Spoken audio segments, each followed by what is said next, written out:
Começa agora o Xadrez Verbal.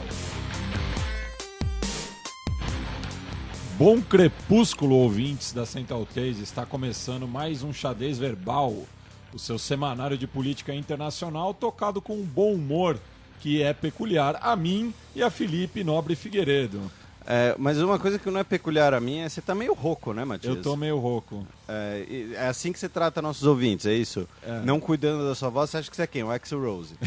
É isso. Você acha que você vai fechar o Rock in Rio. Isso daí é uma vida de abusos, viu? Que tá começando a pagar a conta. Entendi. Uma vida de abusos. Eu sei do seu passado, filho. Você era a coroinha.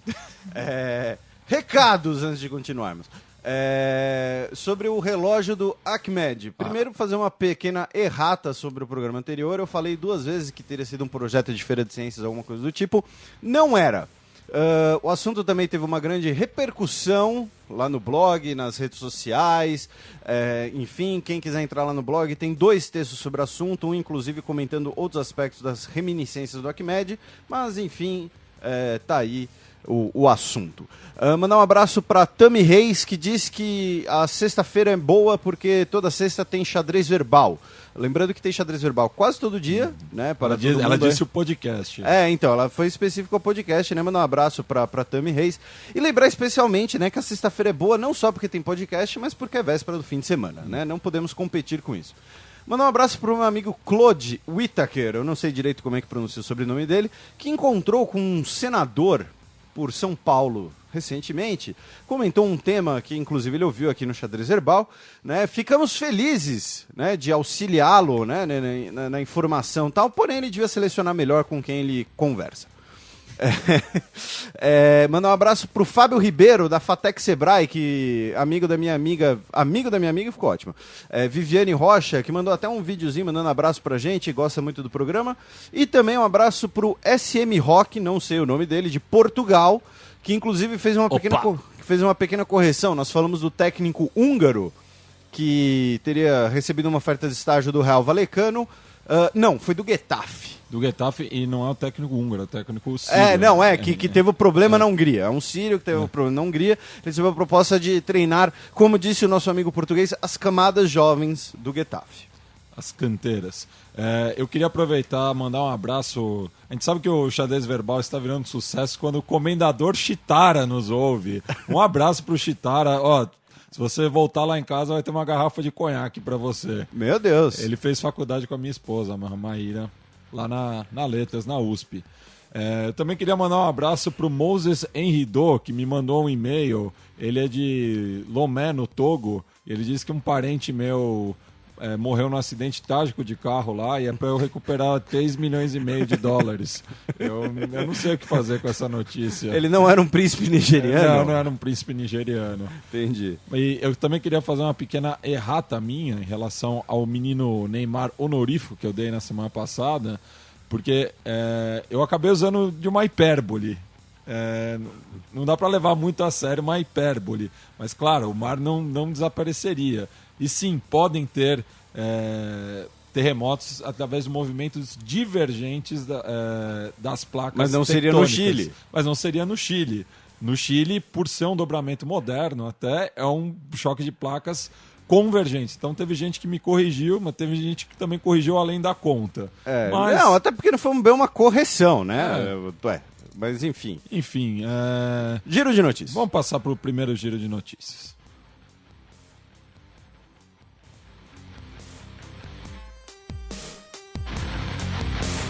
Giro de notícias. Notícia da última segunda-feira, dia 21 de setembro. Rússia e Israel coordenarão ação militar no espaço aéreo da Síria. O Netanyahu, que inclusive falei um pouquinho dele no blog, vamos falar um pouquinho disso mais pra frente, ele esteve com o nosso querido domador de ursos, Vladimir Putin. Que encontro, hein? Filhão, muito jogo de War ficou pequeno ali. Um filhote de unicórnio morreu quando esses dois se encontraram. Mas enfim, a Rússia está cada vez mais admitindo que está presente sim no conflito sírio e na verdade essa né, notícia... Supostamente. Essa coordenação de apoios aéreos, na verdade não é que eles vão agir em conjunto, é que eles vão evitar que, sei lá, que os aviões deles se choquem no ar, entendeu? Olha, você fica mais nessa área, eu fico mais nessa, esse tipo de alvo. Então foi mais uma divisão de tarefas do que uma coordenação propriamente dita.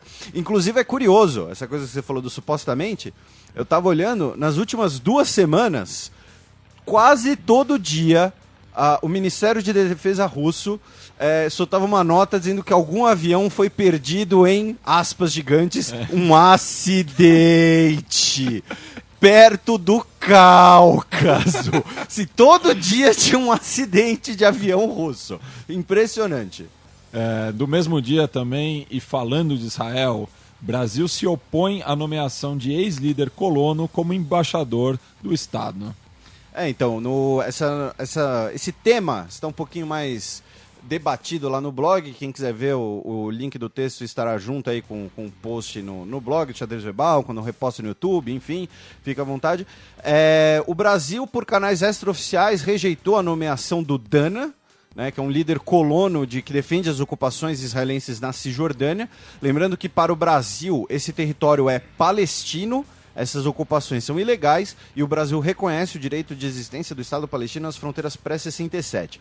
Então, essa nomeação, até porque o atual embaixador, o Mansur, falamos aqui, ele vai voltar para Israel supostamente por motivos pessoais, ou foi uma desatenção muito grave, ou foi uma provocação.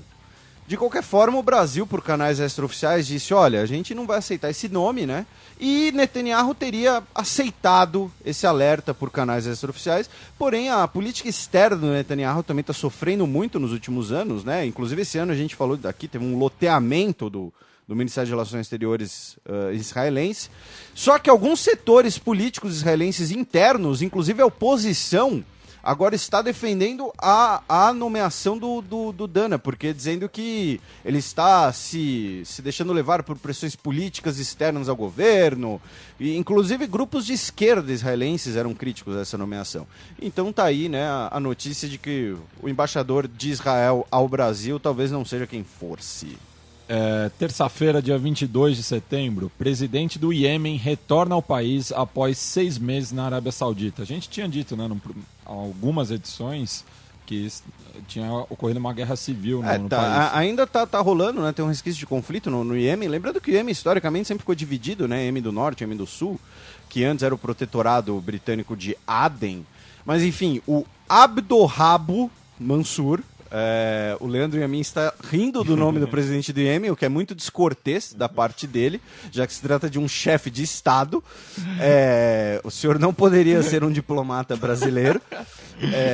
Enfim, ele retornou a Aden, depois de 6 meses basicamente refugiado na Arábia Saudita, enquanto rolava o conflito, já que os xiitas tentavam derrubá-lo, o governo de maioria sunita, apoiado pela Arábia Saudita, que obviamente tem muitos interesses até pela localização estratégica do Iêmen, ali no Golfo de Aden.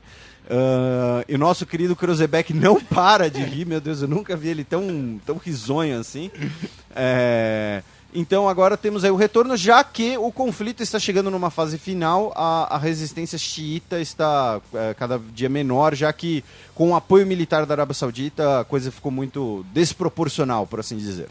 E no dia seguinte, na quarta-feira, dia 23 de setembro, outro chefe de Estado anuncia sua volta ao poder, no caso o Michel Cafando, presidente de Burkina Faso, através de eleições? Não, através de um golpe de Estado. Na verdade, ele teve o golpe. E aí, foi um contragolpe. Ele era o presidente, aí teve o golpe. E aí, né, que inclusive falamos aqui, né, que foi uma coisa meio louca, mas se bem que no início, né, do ano, teve a situação de virtual guerra civil, não vou dizer guerra civil, mas não é mais uma instabilidade em Burkina Faso, mas agora, né, o Michel Cafando voltou ao poder, só que não se sabe o paradeiro, não se sabe direito o que aconteceu com o general Gilbert Denderé. Não sei se a pronúncia está correta, né, já que é um sobrenome provavelmente francês, mas acho que tá. Se não tiver, tudo bem. Não se sabe o paradeiro dele. Não se sabe se ele simplesmente, não, desculpa aí, foi mal, se ele foi deposto, se ele tá preso num calabouço sendo torturado, não se sabe.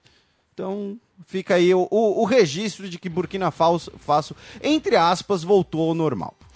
Bom, passamos agora para nossa coluna aberta.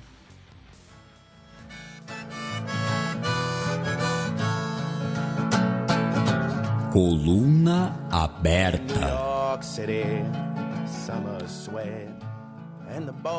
Bem, seguindo o Papa Móvel aí, ele passou por Cuba, Estados Unidos e nos Estados Unidos também visitou a sede da Organização das Nações Unidas. Fala aí do Chicão Tour. O coluna aberta de hoje, né, é o Papa Tour. Mas se bem que, né, temos polêmicas, né, só porque o Papa é considerado um cara legal que não deixa de ter polêmica. A primeira parada dele foi em Cuba, né, sendo que ele foi aí talvez um dos principais intermediadores na reaproximação entre Cuba e Estados Unidos. Encontrou com o Raul Castro, encontrou com o Fidel Castro. Do Fidel recebeu um livro foi do Leonardo Boff, né? Do Leonardo Boff, que foi condenado ao silêncio pelo cardeal Ratzinger quando ele era líder lá da Juventude Hitler. Ah, não. Não, do que seria, entre aspas, a Inquisição moderna. Né? Então, enfim, os católicos mais radicais, mais conservadores, devem estar, né, se auto-implicando um cuecão, não sei, porque o Papa não basta encontrar com o Fidel, vai ler recebeu de presente o livro do Leonardo Boff, que é da Teologia da Libertação, que é considerado o marxismo somado ao catolicismo. A gente até tinha falado também aqui na polêmica, na visita da Bolívia também, a escultura. O crucifixo foice martelo, sim, né? De um jesuíta boliviano. É isso. E então, enfim, agora teve essa também, então, né, pra acharem que o Papa é comunista, não falta muito. É tudo um plano, Felipe. Acorda. Acorda, Brasil. Lá em Cuba, ele, né, para não se mostrar tão comunista assim, ele alertou para os perigos das ideologias, o que é uma frase meio bizarra, já que basicamente quase tudo é ideologia, né? Você ser palmeirense implica numa ideologia, num conjunto de coisas. Cazuza já dizia, ideologia, eu quero uma pra viver. Meu Deus, meu Deus, Matias, eu vou embora. Mas enfim, tentando manter o foco aqui. Agora, a visita dele a Cuba, nós temos o primeiro problema aqui desse tour do Papa. Né? Ok, ele foi muito bem recebido pelo povo cubano, milhares de pessoas foram inclusive assisti-lo. Ele não chegou a rezar uma missa, né? Mas ele falou em público. Ou teve uma missa? Teve? Não sei da missa. Teve a fala em público. Eu acho que não teve missa, mas ele, além de encontrar com os líderes políticos, ele falou para a população cubana, quando ele falou esse negócio das ideologias e tal. Só que aí surge o primeiro problema, que inclusive foi apontado por um dos nossos ouvintes mais críticos ao nosso programa, embora de forma respeitosa, o Tandor, que tem nome de tempero indiano. É uma panela, na verdade. É uma panela? É uma panela indiana. Ah, tá. Então temos que mudar o apelido dele. Mas é o nick que ele usa. O Papa não botou o dedo na ferida. Ele não falou de ressarcimento, de indenizações a prisioneiros políticos, não falou de libertação de dissidentes. Lembrando que antes da visita do Papa nós tivemos a libertação de milhares de dissidentes, porém outros continuam presos. E não falou, digamos assim, de questões de direitos humanos abertamente. Não botou esse dedo na ferida, essa questão de indenização. Ele foi, de certo modo, dá pra dizer, pelego. Assim, o Papa deu uma pelegada. O que você acha disso? Inclusive, você falou da filha do Che Guevara, sim, né? Sim. Por outro lado. Sim, por outro lado tem isso. Segundo a AFP, Agência de Notícias, teve uma missa, assim, em Havana, ali na Praça de la Revolución. Não se fazem mais comunistas que nem antigamente, né? E a Leida Guevara, uma das filhas do Che, disse que é uma hipocrisia da sociedade cubana receber o Papa ali onde o pai dela... A imagem do pai dela tá representada. Sim. Que não tem a ver com o comunismo. Os ideais socialistas. Os ideais comunistas. E ela se recusou a comparecer, e assim como outros militantes do Partido Comunista Cubano. Entendi. Mas o que você acha dessa questão dele não ter tocado em pontos como prisioneiros políticos, como... Ele é um representante de Estado, né? Ele sabe o terreno onde ele está pisando. Isso é uma crítica que eu acho muito difícil que ele fizesse ali em Cuba. Ele pode fazer isso no Vaticano, mas ali seria uma... Indelicadeza? Uma delicadeza. Você está oficializando a pelegada, então, não, é isso? Eu não digo que é uma pelegada, mas eu me coloco no lugar do Papa Francisco nesse aspecto. Eu sempre soube que você queria ser torcedor de São Lourenço e não do Chacarita. Sempre soube. Longe de mim. Mas é isso, é uma visita oficial. Ele não vai tratar disso numa missa que ele está fazendo ali na Praça da Revolução. E outra, assim, só relacionado, só para saber sua opinião, expor sua opinião para os ouvintes que te amam, te adoram, pensam em você, inclusive na academia, como disse o Zigoto. Né, nosso ouvinte no Twitter, um abraço para ele.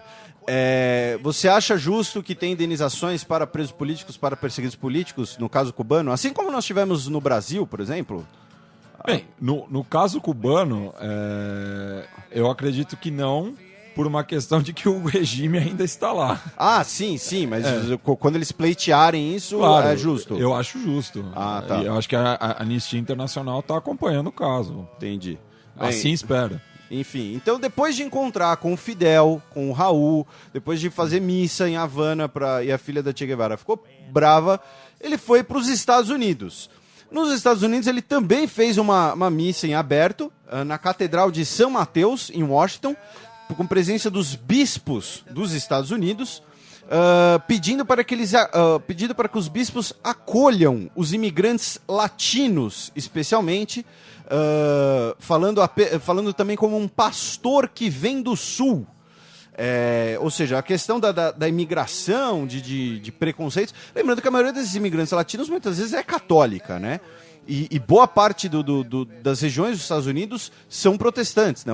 Os Estados Unidos é um país de formação protestante. O catolicismo chegou nos Estados Unidos com os imigrantes católicos irlandeses e italianos, já no final do século XIX. Principalmente ali em Massachusetts, por isso, exemplo. na região nordeste dos Estados Unidos, isso. Que é onde ele chegava, Nova York, Boston, Pensilvânia. Isso.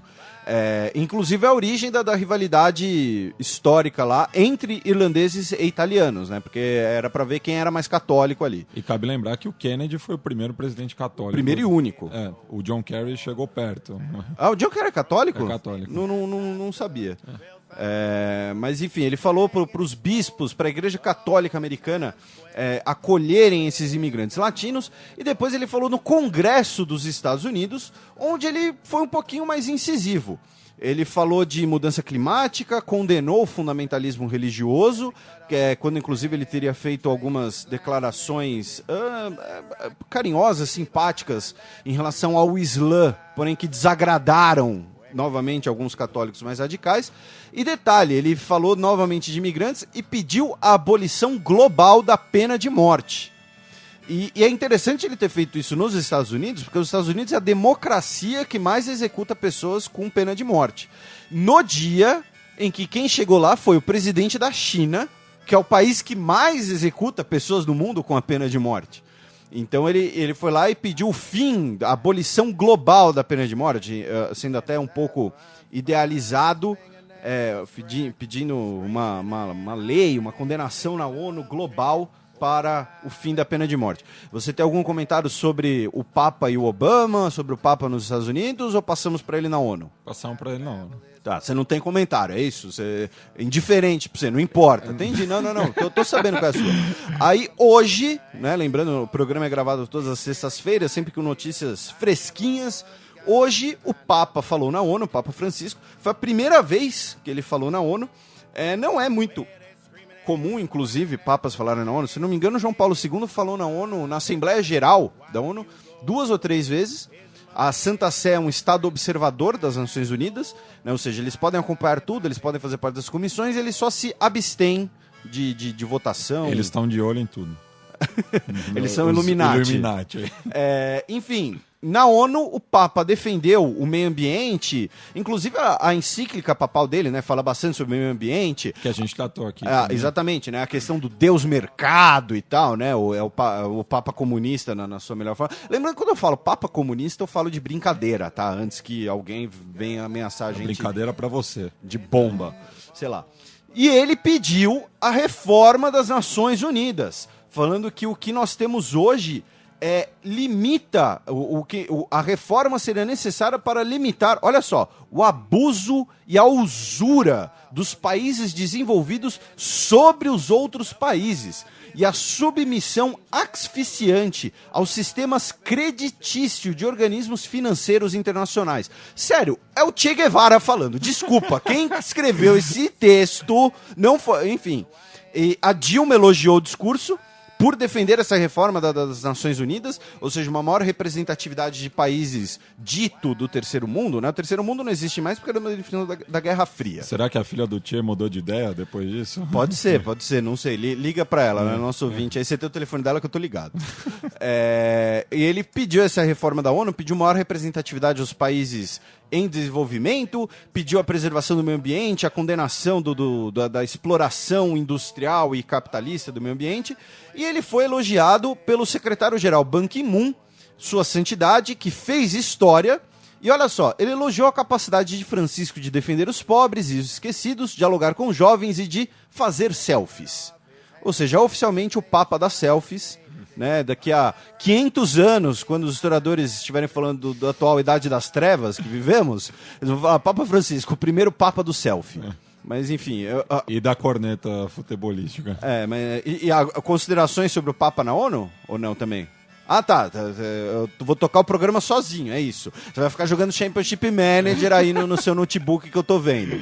Entendeu? Mas tudo bem. E só para constar, cerca de 150 chefes de Estado assistiram o Papa e a gente vai falar mais um pouquinho de ONU ao fim do programa. Vamos passar agora pro quadro das efemérides, a Semana na História. A Semana na História.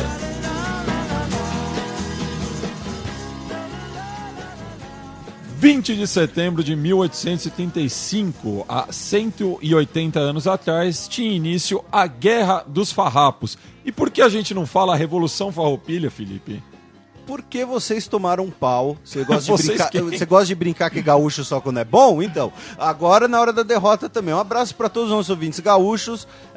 Obviamente é uma brincadeira aqui carinhosa, mas enfim, para constar aí, 180 anos da Guerra dos Farrapos ou Revolução Farroupilha. Comente aí, nosso gaúcho de Araque. Isso vai vir no 7º selo. Ah, tá. Então, o meu comentário em relação a esse episódio. 21 de setembro de 1860, há 155 anos atrás, morria Arthur Schopenhauer.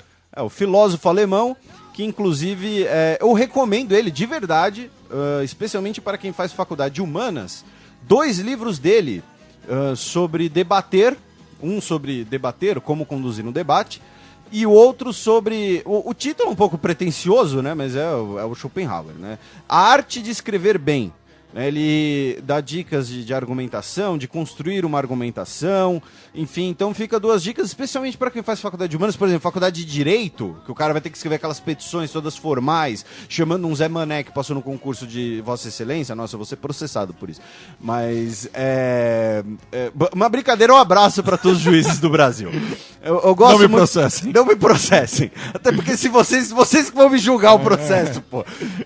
Não, tô brincando. Mas fica aí a recomendação de 2 livros do Schopenhauer. 22 de setembro de 1960, 55 anos atrás, o Mali, ou o Mali, depende da sua pronúncia, se tornava livre. Fica a independência do Mali. E para quem não sabe onde fica o Mali, para quem não, enfim, o Mali é um país que chamado, né, landlocked, né, não tem saída para o mar na África. É um dos poucos países africanos assim como o Burkina Faso, que a gente falou no programa. Sim, assim como a República Centro-Africana também, Chad. São dos poucos países africanos que não tem saída para o mar. Isso complica bastante a economia dos países e tal. Inclusive falaremos mais de saída para o mar no programa de hoje. E é o país do Yaya Touré, né? Não? É do... É outro Canutê. Touré. Ah, Canutê. O Yaya Touré é marfinense. Isso, é o Canutê que apoia a causa palestina, inclusive. Isso. E qual é o nome da seleção do Mali, o apelido?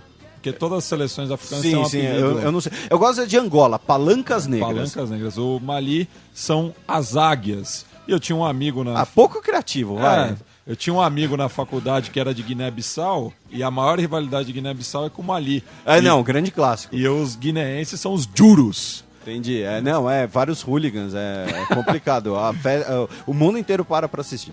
E eu adicionei mais uma efeméride, já que você falou que eu não estou contribuindo com esse programa, pois a 19 de setembro de 1990, 25 anos atrás, era lançado The Goodfellas, Os Bons Companheiros. Ele é um baita filme, né, do Martin Scorsese, com Robert De Niro, Ray Liotta e Paul Joe Sorvino. Pesci.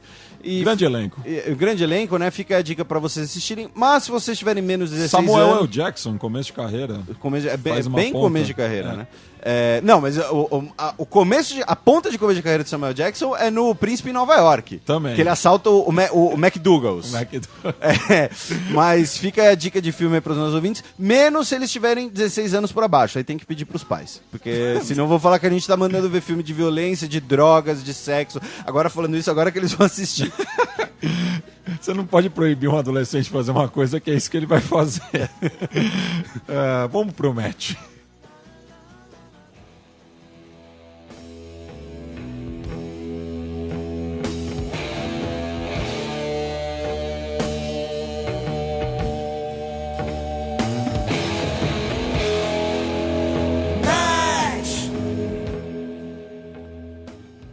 Semana quente também no norte do continente, já que Maduro e Santos anunciaram um acordo progressivo para dar fim à crise na fronteira, depois de todos os episódios que a gente vem trazendo nas últimas semanas. Então, agora tá na hora de apresentar o convidado do nosso programa de hoje, né? Que é o Sérgio Malandro. Porque isso foi uma grande pegadinha. Pegadinha do malandro. Já que, 2 dias depois, Maduro estende estado de exceção para toda a fronteira com Colômbia. Ou seja, assim, é sério. Você vai dizer que eu tô pegando no pé, alguma coisa assim. Mas o cara vai até Quito. É o passarinho. Então, ele vai até Quito, se encontra com o presidente da Colômbia e o presidente do Equador, o presidente do Uruguai. Eles vão lá, sentam bonitinho, conversa que nem gente e chega num acordo. Dá 2 dias, mano. Não é que assim, ele não esperou o presunto esfriar. Entendeu? Dá 2 dias, ele fecha de novo a fronteira e bota estado de exceção por toda a fronteira. Vamos lá, comente isso, Matias. Bem, mais um episódio lamentável aí do Maduro. A crise da fronteira já vem se arrastando aí. E tá muito divertido, sinceramente, acompanhar o Álvaro Uribe no Twitter. Porque o Álvaro Uribe tem toda essa retórica contra as Farc. Só lembrando que o Álvaro Uribe é o ex-presidente colombiano. O ex-presidente que, no primeiro mandato do Juan Manuel Santos, apoiava o atual presidente da Colômbia e agora ele é oposição. Inclusive, ele tem comparado o seu sucessor ao Gustavo Rojas Pinilla, que foi o general que deu o golpe no final dos anos 40, dando início ao período do terror, que eu já falei em alguns programas aqui. Então é o responsável, né, um grande responsável... O irresponsável. Ou irresponsável pela situação instável, tanto na Colômbia quanto na fronteira, né, nos países vizinhos que acabam tendo um rescaldo da crise interna do país que se estende há mais de 70 anos aí, como bem pontuou a BBC Brasil, dizendo que o acordo entre a Colômbia e as Farc pode pôr fim ao mais longo conflito interno do Ocidente.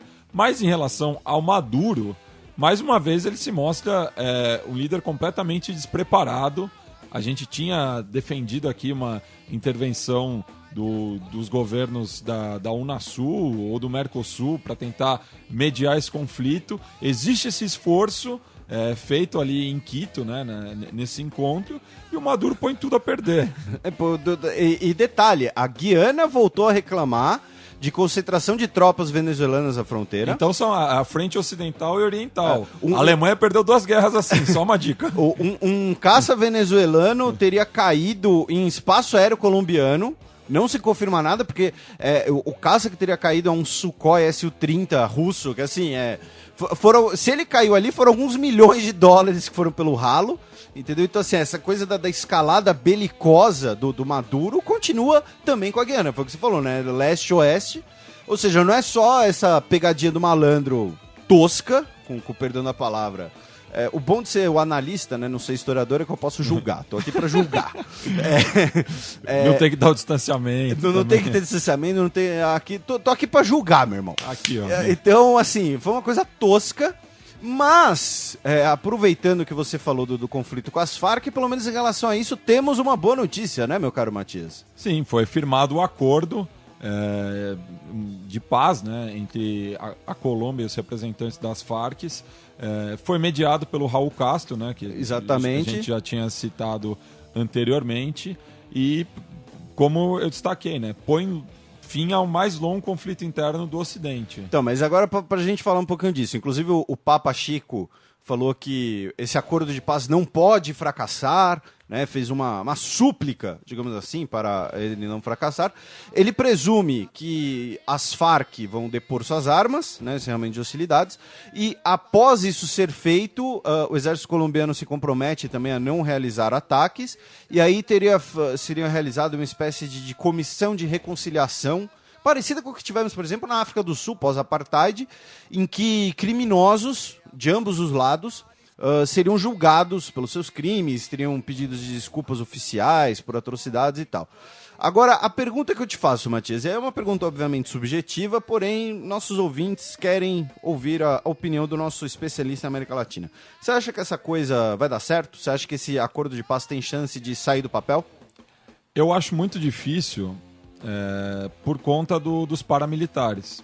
Porque você não pode negar na Colômbia, você não pode colocar o terrorismo, como muita gente tenta, apenas como... não é um monopólio das Farc.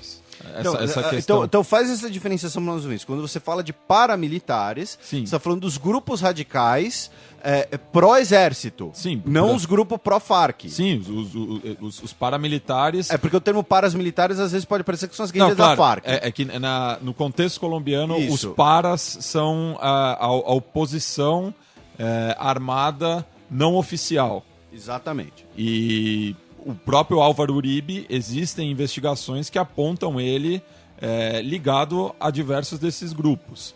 Inclusive, para os ouvintes que estão acompanhando a série Narcos, isso é explicado inclusive, na série. Tem um ótimo texto do nosso amigo Henrique Sanches, sim, no Xadrez Verbal sobre isso. Vou colocar o link na descrição. Narcos e paras. E, novamente, as Farc, claro, elas têm muita oposição dentro da Colômbia. E eu estou citando o Uribe porque ele é o principal porta-voz, né, dessa insatisfação de setores da sociedade colombiana com as Forças Armadas Revolucionárias da Colômbia. E ele chega a comparar as Farc à Al-Qaeda, por exemplo. E diz que é deplorável que o secretário de Estado americano, John Kerry, aplauda um acordo que ele chama de impunidade às Farc.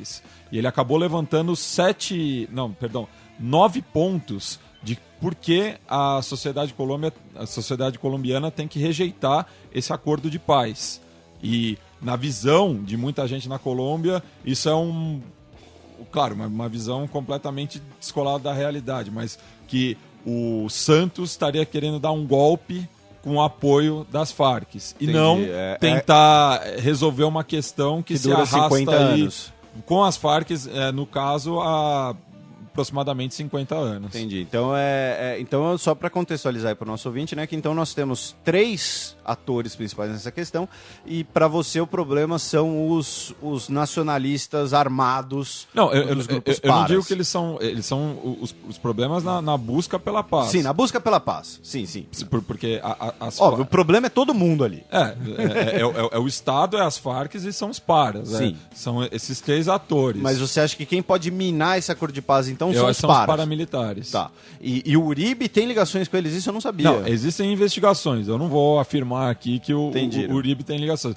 Mas o Uribe também fala tanto dos direitos humanos, né, de tortura, tudo, mas no governo dele também, lideranças campesinas, lideranças indígenas, jornalistas, existem diversas prisões políticas nesse período, diversos desaparecidos na Colômbia. A Colômbia hoje em dia é o país que tem mais desaparecidos políticos no continente, muito no governo do Álvaro Uribe. Então, ele está cuspindo para cima, né? É o sujo falando do mal lavado. O governo dele tem diversas denúncias a violações dos direitos humanos. Por isso que eu te amo, Matias. Você é o cara quando se fala de América do Sul. Não, tô falando sério, porra. Não posso falar sério aqui nesse programa? Falei até um palavrão. Mas, e só pra constar aqui também, uma notícia que vai até engraçado, né? 30 ex-presidentes... Só pra fechar o nosso bloco de América do Sul, nós teremos as vindouras eleições, né, na Venezuela. Já falamos bastante disso aqui e falaremos ainda bastante disso aqui. Né? O principal candidato da oposição está preso, né, o Lopes. E 30 ex-presidentes latino-americanos e com também dignatários espanhóis assinaram um pedido de observação internacional nas eleições da Venezuela. E tem alguns nomes interessantes nessa declaração, porém, assim, desses 30 nomes, no mínimo uns 10 são acusados de corrupção, são pessoas que também foram acusadas de fraude eleitoral, ou então são caras simplesmente caricatos, como eu lembro do Vicente Fox, presidente mexicano, usava umas bolsas de couro... Acionista da Coca-Cola. E usava umas botas de couro de cobra. Se o cara tava de terno e bota de couro de cobra. Visualiza, caro ouvinte, visualiza. Caso você queira mais que visualizar, joga no Google, Vicente Fox Boots. Mas não recomendo que você faça isso. Então, só pra constar que ainda tem esse... ou seja, na Colômbia nós temos a questão das Farc, na Venezuela nós temos o Maduro dando de pegadinha do malandro, crianção e o problema da eleição, e a Guiana, ou seja, enfim, e vocês reclamando de sei lá, de que o preço do McDonald's subiu. Subiu? Não sei. Não sei. Cheque. Mate.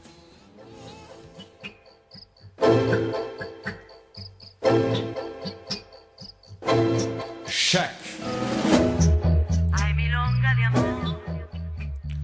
Bem, voltamos à questão dos refugiados, né? Já que é talvez a grande pauta mundial, já que está ligada a todos os continentes, né?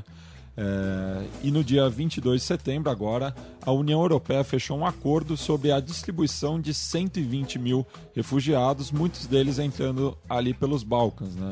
E, inclusive, a Eslováquia é um dos países que não está nos Balcãs, mas está próximo ali na saída. Na saída, e é um dos países que está insatisfeito com essa situação.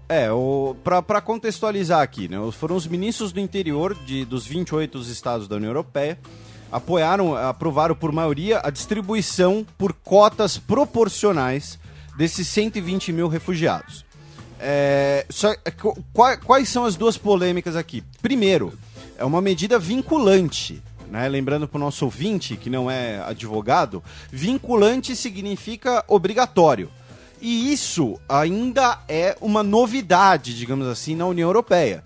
Ou seja, a União Europeia tomou uma decisão que todo mundo vai ter que acatar, concordando ou não. É que nem o jogo político interno a um país, né? O crescente projeto de federalização da União Europeia. E só antes de você continuar, como chegaram nesse número de 120 mil? Como fizeram esse cálculo? Eu não faço a mínima ideia. O que eu sei é que alguns países se voluntariaram a receber um determinado número. Por exemplo, nós falamos aqui no programa anterior que o Cameron falou, olha, a Inglaterra vai receber 20 mil. A Merkel se dispôs a receber quase 1 milhão, né? E a maioria está na Alemanha. O Kerry, que já está com a orelha quente de tanto que a gente falou dele, disse que para 2017 são 100 mil. Isso. Só que daí ele já está jogando também para o próximo governo. A gente vai falar um pouquinho mais dos Estados Unidos e do Brasil também. Mas enfim, vários países europeus assumiram uma parcela para si. A Suécia, falamos aqui da população da Islândia, que abriu suas casas. O Eric Cantona, lendário ex-jogador britânico, inclusive o filme A Procura de Eric, sensacional, fica a dica pro pessoal, falou que vai receber imigrantes na sua casa, né, porque a família dele é de imigrantes espanhóis que fugiram da Guerra Civil Espanhola a pé pelos Pirineus. Enfim, só que ainda, mesmo com esses países dispondo a receber um determinado número, ainda tinha um grande número de refugiados que está principalmente em campos provisórios na Hungria e na Alemanha, que não tem destino, digamos assim. Então acho que a base para chegar nesse número foi a primeira base foi essa. Os números além dos que os países se voluntariaram a receber. Então, aí a primeira polêmica foi essa, uma medida vinculante que todo mundo vai ter que seguir. O segundo problema foi, votaram contra essa medida Eslováquia, Romênia, República Tcheca e Hungria, com a Finlândia se abstendo. Esses países têm o que em comum? São 4 países do leste europeu, que chegaram na União Europeia recentemente. No caso, por exemplo, da Romênia, foi um dos últimos países a ser admitido plenamente na União Europeia, digamos assim. A Croácia é o mais recente. São países que não se consideram ainda ricos e estáveis o suficiente para receber esses contingentes. E a proporção utilizada pela União Europeia, pelos ministros do interior, foi uma proporção levando principalmente em consideração números populacionais. E esses países defendem que a proporção deveria seguir mais uma proporção econômica, ou seja, os países mais ricos que recebem mais, não de acordo com a população. Embora a riqueza dos países, o PIB, tenha entrado no cálculo. O problema é que é o que você falou antes, que você perguntou antes. Os países mais ricos já estavam aceitando mais refugiados. Então, obviamente, iria... Inclusive, muita gente, de certa maneira, criticou um suposto oportunismo, né, do setor produtivo alemão, que tem carência de mão de obra. Sim. Então, não seria basicamente uma ajuda... você mantém a economia funcionando. Sim, não seria uma ajuda desinteressada. Falamos disso aqui no programa. A economia alemã na década de 1970 não tinha mão de obra e chamaram os turcos. Por isso que nós temos uma grande comunidade turca na Alemanha. Eles foram lá a convite. Né? Mas então a disputa, digamos assim, o debate é por conta dessa... Se o critério principal deveria ser ou proporção de população ou proporção econômica. No fim das contas, um dos países que vai mais receber refugiados nessas cotas é a Itália, que é um país que já sofre um pouco com questões migratórias ali falamos do sul da Itália, porém a Itália tem o seu governo voluntariamente recebe muito poucos imigrantes.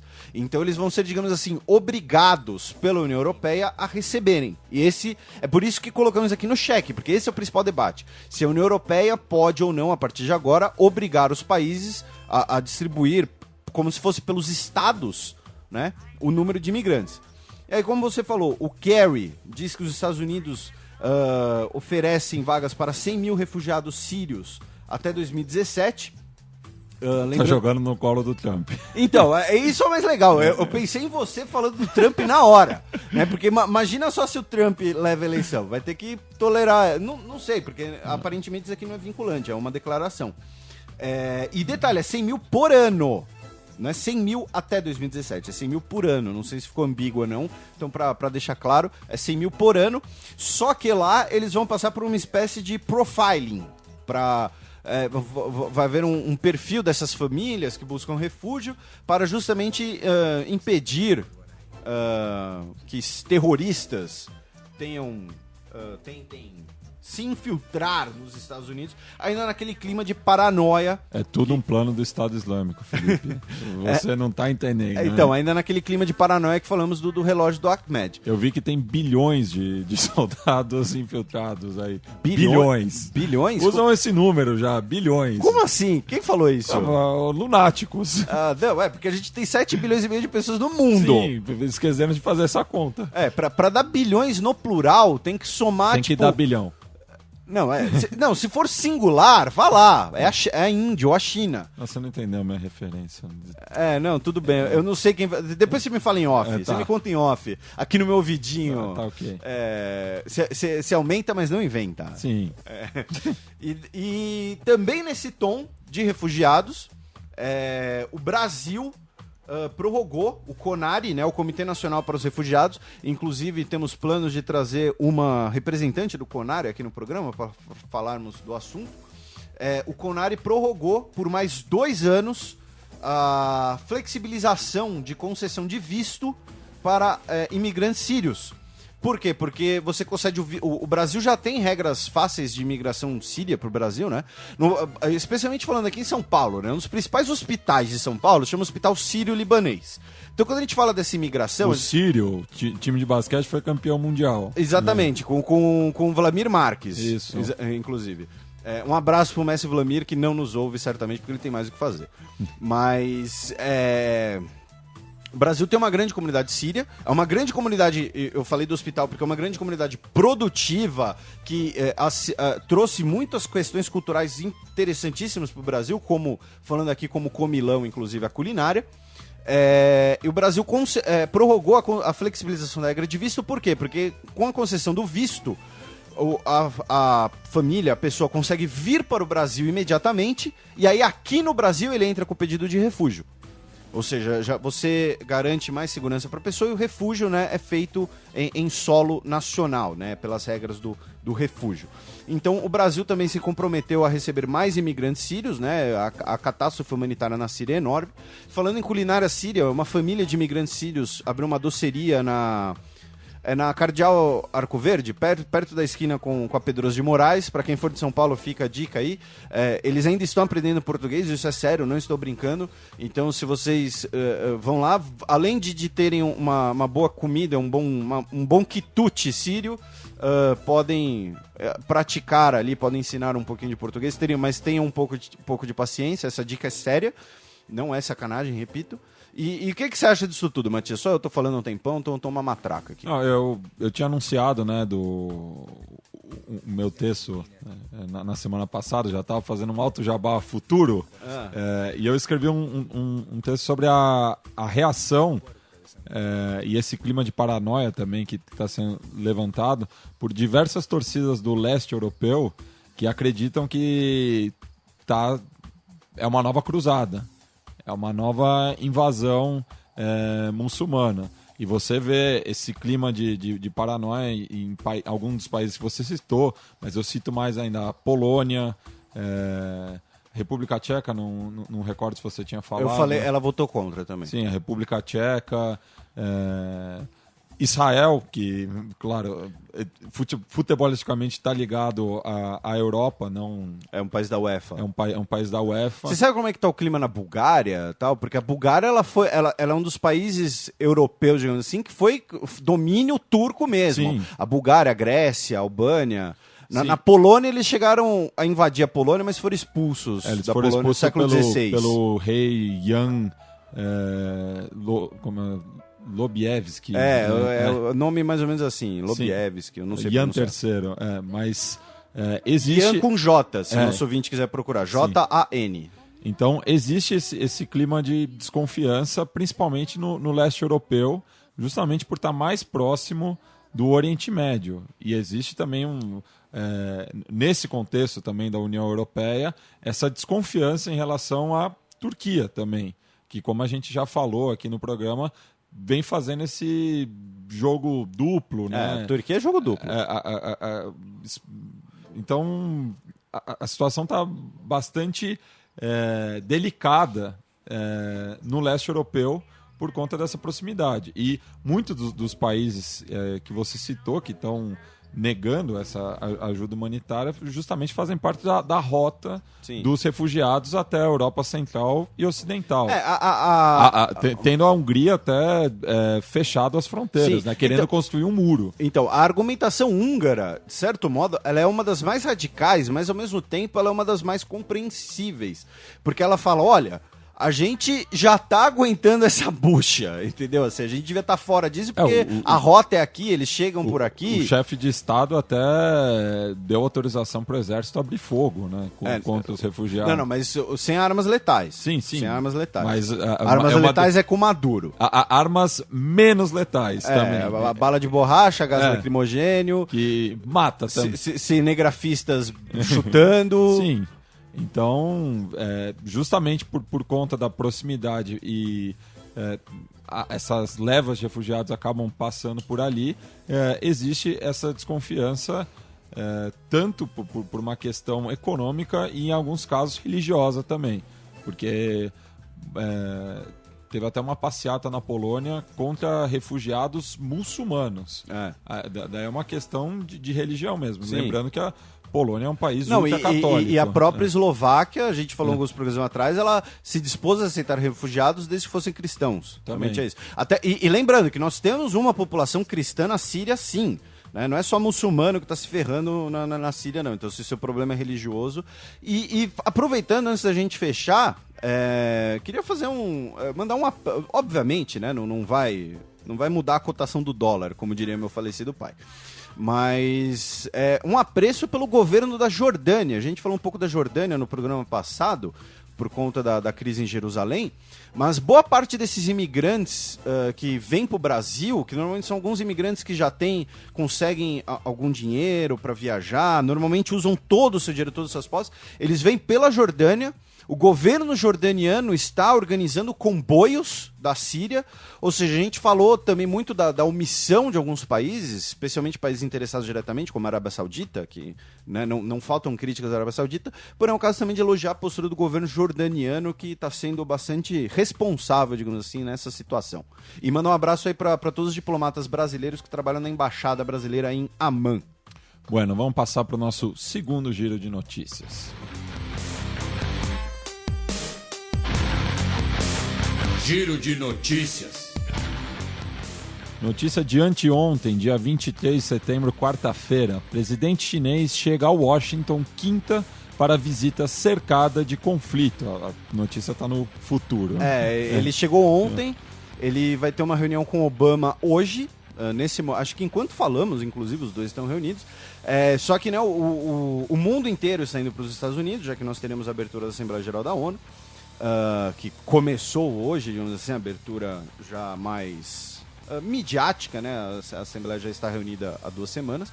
E aí o presidente chinês chegou nos Estados Unidos ontem e hoje está com Obama, então certamente falaremos disso no próximo programa. Os principais conversas aqui são visitas cercadas de conflito. Por quê? Porque, como falamos, a China está com um problema... a economia chinesa está começando a baquear.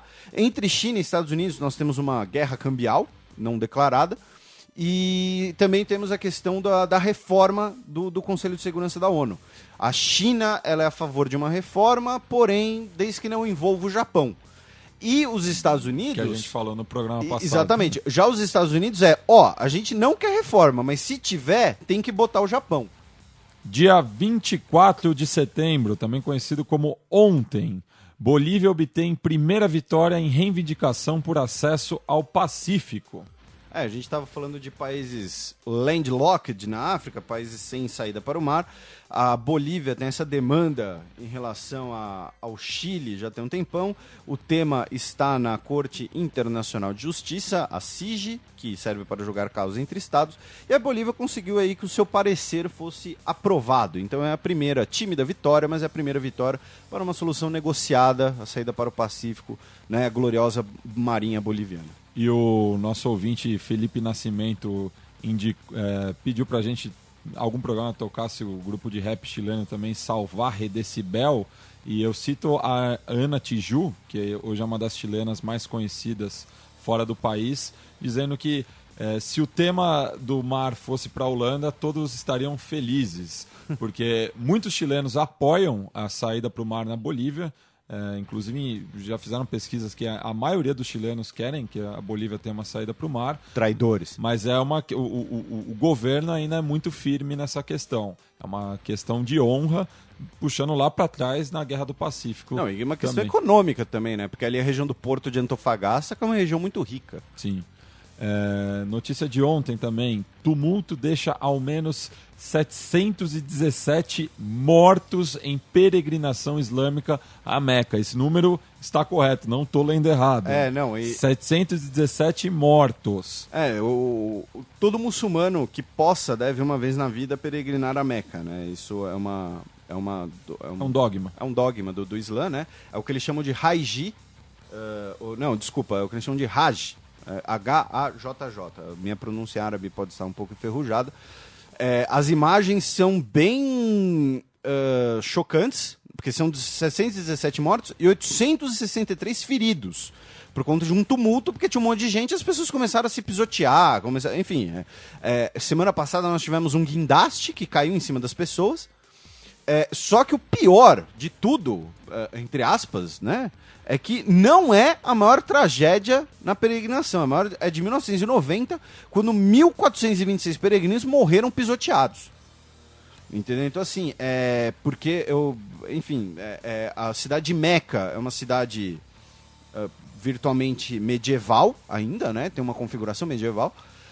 Só que nessa época, por conta da peregrinação, ela fica absolutamente lotada de pessoas. Então, assim... Imagina que são um terço da população mundial é muçulmana. Então, assim, se um cara tropeça, ele cai em pessoas, entendeu? Então, assim, é uma tragédia realmente bem desagradável. Então, fica aí a nota sobre o assunto e também, né, um lamentar nosso aí.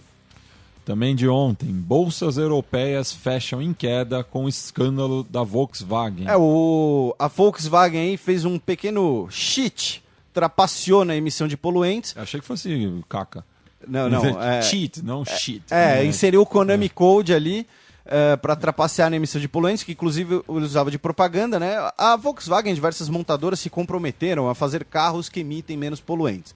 Porém, os carros da Volkswagen a diesel tinham um software que fazia uma pequena trapaça, parecendo que ele estava emitindo menos poluente do que realmente estava. Né? Especialmente depois de alguns momentos, o software se autodesligava, o motor a diesel voltava ao funcionamento pleno, soltando todos os poluentes possíveis na atmosfera. Enfim, o CEO da Volkswagen foi derrubado, as ações da Volkswagen derreteram, eles vão ter que pagar muita, mas muita grana em multas e processos que já estão caindo na cabeça da Volkswagen. E fica aí o recado, né, para quem acha que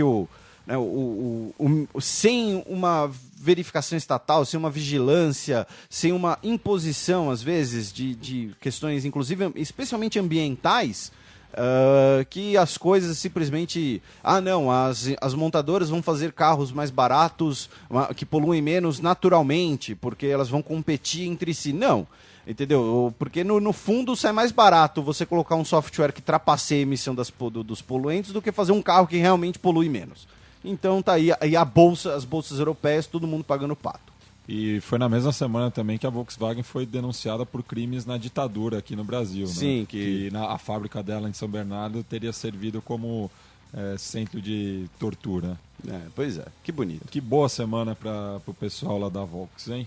Mas nada contra os Fuscas. Vamos passar para o nosso menino Neymar da semana.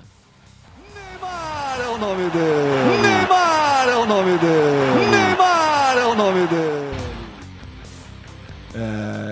Esse menino Neymar, muitos ouvintes sugeriram, né? Porque foi dantesco esse erro. Nada a ver com o zagueiro, mas com o Dante mesmo.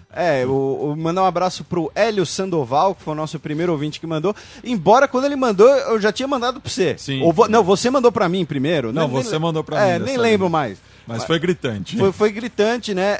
Quanto é que o Neymar, o passe do Neymar, vale em florintes húngaros? Você sabe? Eu não sei. Vamos pensar quanto ele tá devendo pra Receita Federal.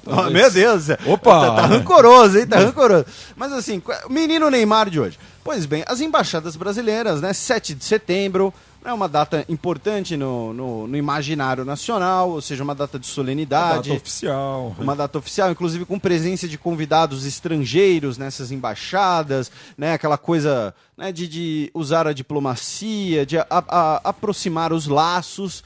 E a revista Isto É publicou numa matéria chamada Vergonha Nacional, que a embaixada brasileira em Budapeste gastou 1,3 milhão de reais na sua recepção de 7 de setembro. Quando, por exemplo, 160 mil reais em Goró. Né? Foi só do bom e do melhor, open bar para todo mundo levou uma garrafa de Blue Label para casa de presente, só se for. Por que eles noticiaram isso? Esclarece o nosso querido Ministério das Relações Exteriores. Porque eles pegaram os valores em florintes, que é a moeda húngara, que a Hungria não usa o euro e o florinte não vale tanto assim, e transmitiram como se fossem reais. Então, quando eles falam 1,3 milhão de reais, se trata de 20 mil reais.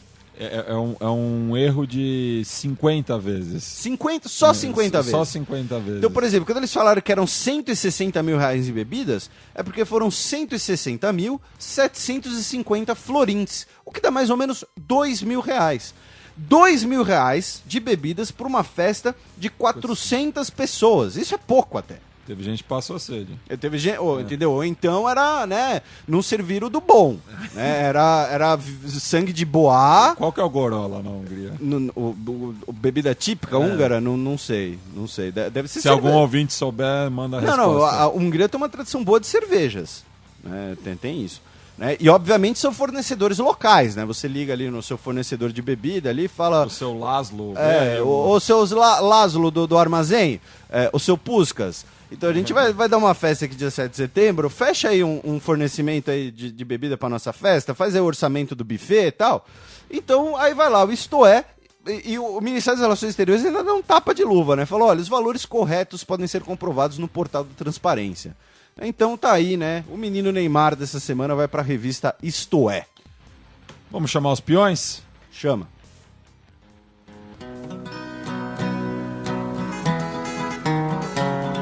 Os peões. A bullet from the back of a bush took Medgar Evers' blood. Bem, muita gente sugeriu um peão isolado essa semana, mas a gente prefere não bater palma pra maluco dançar. Pra maluco dançar. Então é um político brasileiro. É um político brasileiro, o tema é refugiados, você faz a matemática aí.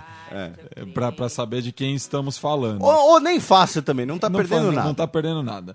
Mas, já que não vamos dar o peão isolado pra essa figura execrável, quem desganhou, né, esse prêmio de peão isolado da semana? Foi a Austrália e seus cangurus, meu Que não caro vai Matias. pra frente. Não vai pra frente, os cangurus estão quietos. Por quê? Porque eles estão começando a substituir disciplinas de História e Geografia por aulas de programação. Malditos. Ou seja, né, falamos do Japão bastante semana passada sobre isso. Então a crítica aí permanece. Detalhe, isso para crianças de 5 anos, 7 anos. Então assim, obviamente, nós precisamos de uma modernização dos currículos. A aula de programação é muito mais interessante do que a aula de latim. Tem colégio católico que dá aula de latim ainda.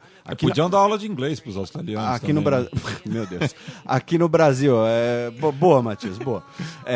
O Casalbé vai te ligar. Mas assim, não em detrimento de outras coisas, ainda mais no caso de História e Geografia, não falando não apenas como dois pseudo-historiadores, mas enfim, a Austrália fica aí com um peão isolado da semana. E o peão promovido é ele, o Tsipras voltou. Mano, nunca mais faça isso nesse programa. Ele falou, mas eu tinha cantado essa pedra programa atrás, quando que ele renunciou, ele ia voltar mais forte. Sim, então, ele foi reeleito. Sua coligação conseguiu mais força, como você disse, agora o blocão dos gregos independentes e do Syriza. Os dissidentes do Syriza não conseguiram uma cadeira no parlamento, só que a notícia, né, a parte ruim da notícia é que o Aurora Dourada, que são os neonazistas gregos, aumentaram sua participação no parlamento nessa história. E eles ganharam nos votos dos desempregados. Foram 16% dos desempregados que votaram na Aurora Dourada. E isso leva a outra coisa também. Metade da população grega não votou, né? Sim, também.